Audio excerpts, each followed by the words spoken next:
Mm-hmm. Okay, cornerback.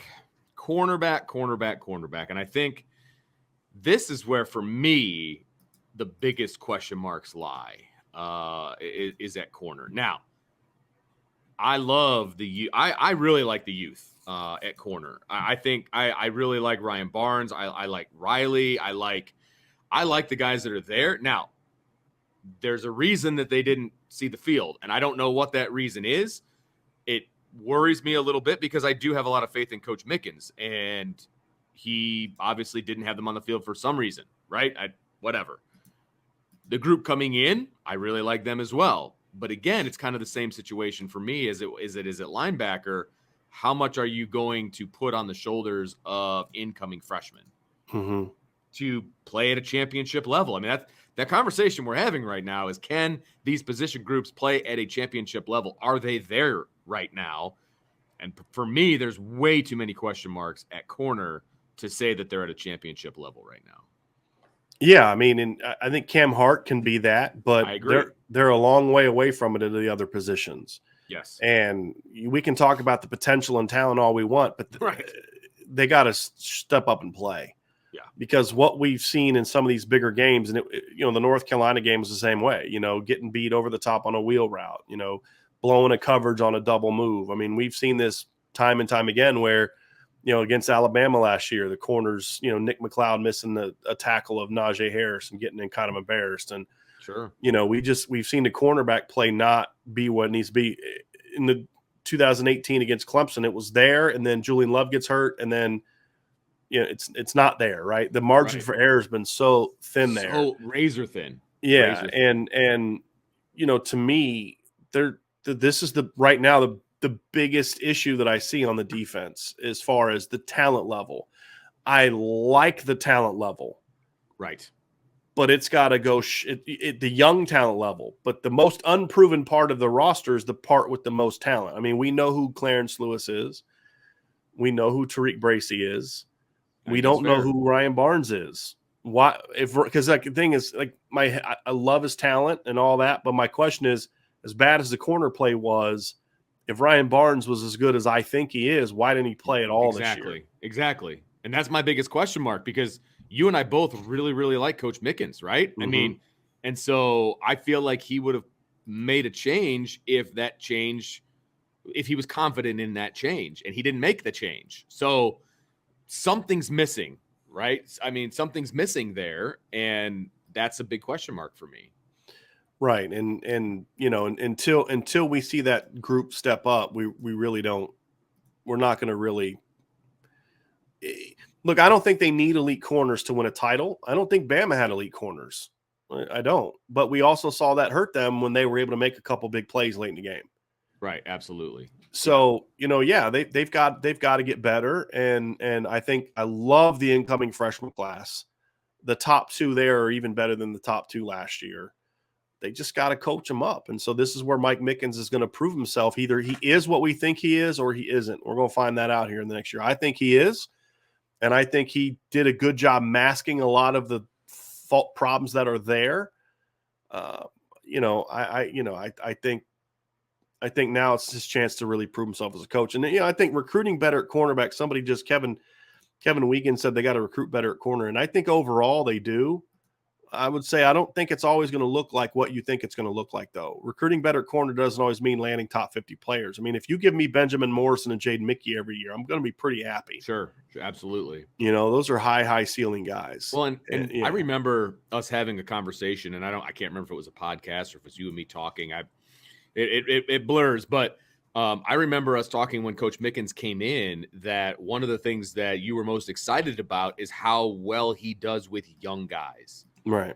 And he's going to have his opportunity because the vast majority of his room is going to be first and second year players.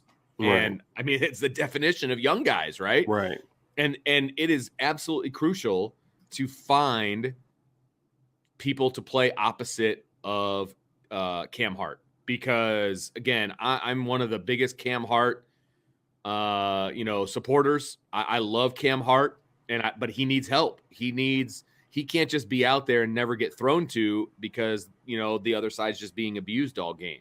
And so we both believe that Cam Hart can play at an elite level, but you need more than one. Right. You need more than one. You need a nickel. You need, or whether that's a safety or however you're going to do it, but you need more than one guy. And that's the biggest question mark for Coach Mickens right now, is finding that opposite corner. And a nickel would be nice. I mean, I'd like him to because you find need depth. two. You can't just have depth. Two corners. I mean, we learned that in 2018. Yes, that's right.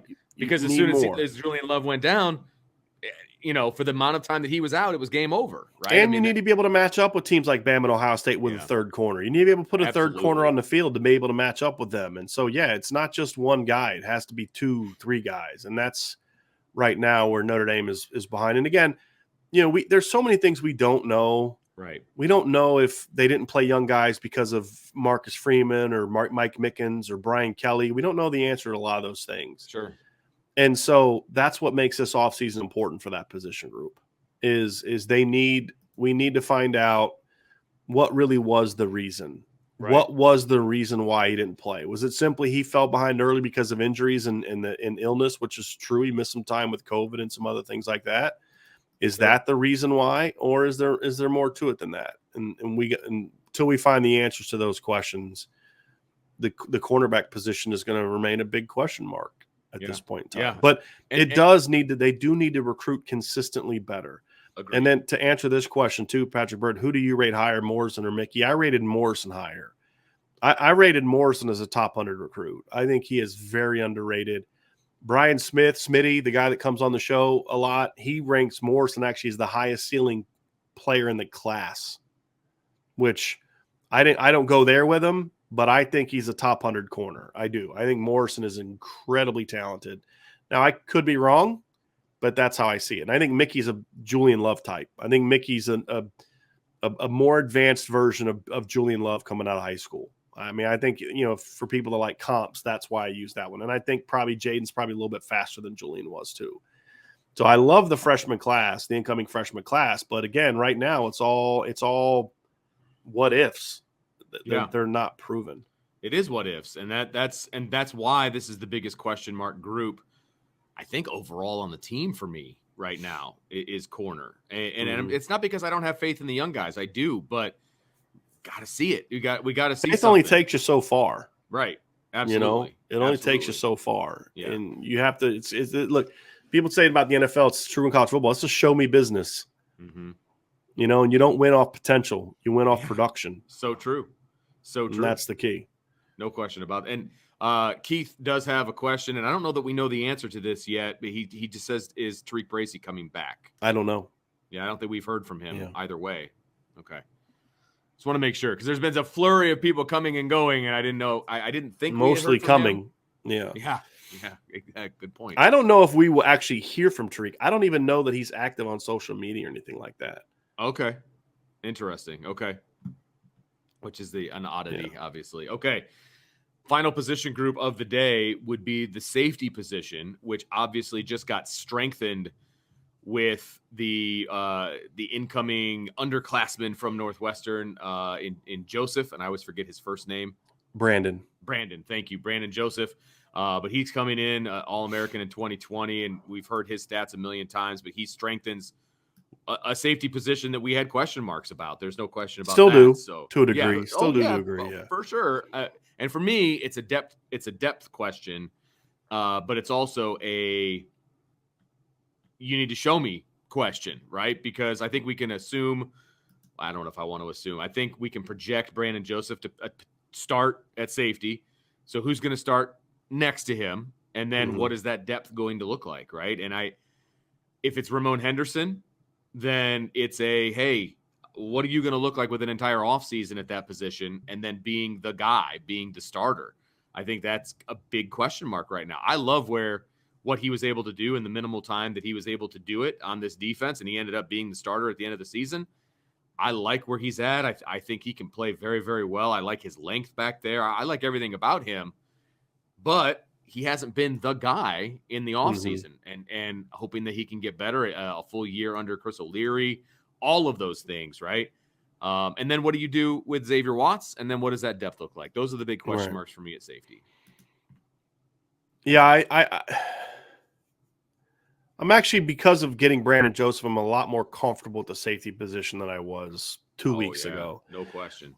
And I think another thing is what happens to Xavier Watts. I mean, like you mentioned, does he stay at safety? If he stays at safety, I'm really good with the safety position for next year. I still think safety for the future is a big question mark. Sure. You're probably not going to have Brandon Joseph more than a year, maybe 2 at the most. Right. Even though he's got 3 years of eligibility that everybody keeps talking about. Right. If he's good. There were people that thought if he had another big year this year, he would have come out this year. And obviously he didn't play as good, and the defense was a lot worse. And he was all those a third-year college player this past year. Right.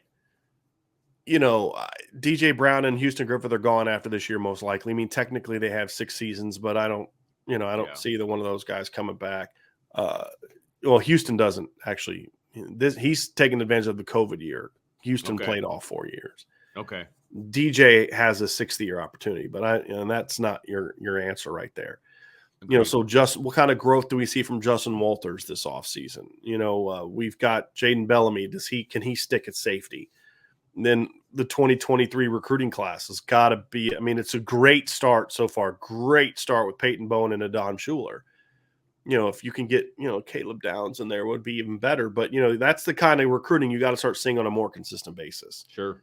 Recruiting at safety has been a dumpster fire at times, and it's been great at times. I mean, you have a 2-year stretch where you get Derek Allen, Houston Griffith, and Kyle Hamilton, and you're thinking, wow, they're going to be loaded at safety. Well, only one of those guys panned out, right? Yeah. And, so it goes back to where there's some recruiting misses, where there's some development misses. Was it a little bit of both?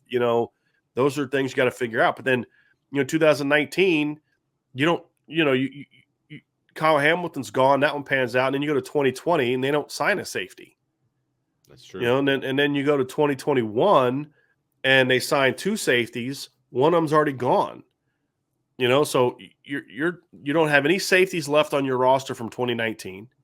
You didn't sign any safeties in 2020. The only safety you have from 2020 is a kid that you moved over from wide receiver and a kid you moved over from corner, right? And so those recruiting misses of the Terry Joseph era have hurt them. Yeah. And but this is why you recruit depth and length at corner. So you can move a guy like Ramon Henderson and be okay numbers wise at corner. Because if you don't have the depth at corner that they have, and clearly there's some level of confidence in the younger players. Otherwise, they wouldn't have been able to move Ramon Henderson. I mean, that's a fact too, right? I mean, no question. You can't remove Ramon if you don't have faith in other guys. You like some of those younger guys. You think Ryan Barnes has a chance to be a good player, and Philip Riley and all those kind of things. And so they must like their depth at corner. I mean, they must be happy with it, right? I mean, otherwise they don't move Ramon. Right. But now Ramon's got to now go into the offseason and show that he can be a full-time corner, full-time safety. Xavier Watts, if he stays as safety, there were things Xavier did that were mistakes this year that you live with because he was making the transition from offense. Well, now you've got a full offseason under your belt. Those mistakes got to get cleaned up. And they need to be able to be in a position where with Houston and DJ, they can be more limited on how they use them because they're limited players. Mm-hmm. And you've got to the less you use them, the more effective they can be because it's harder to expose them. So I think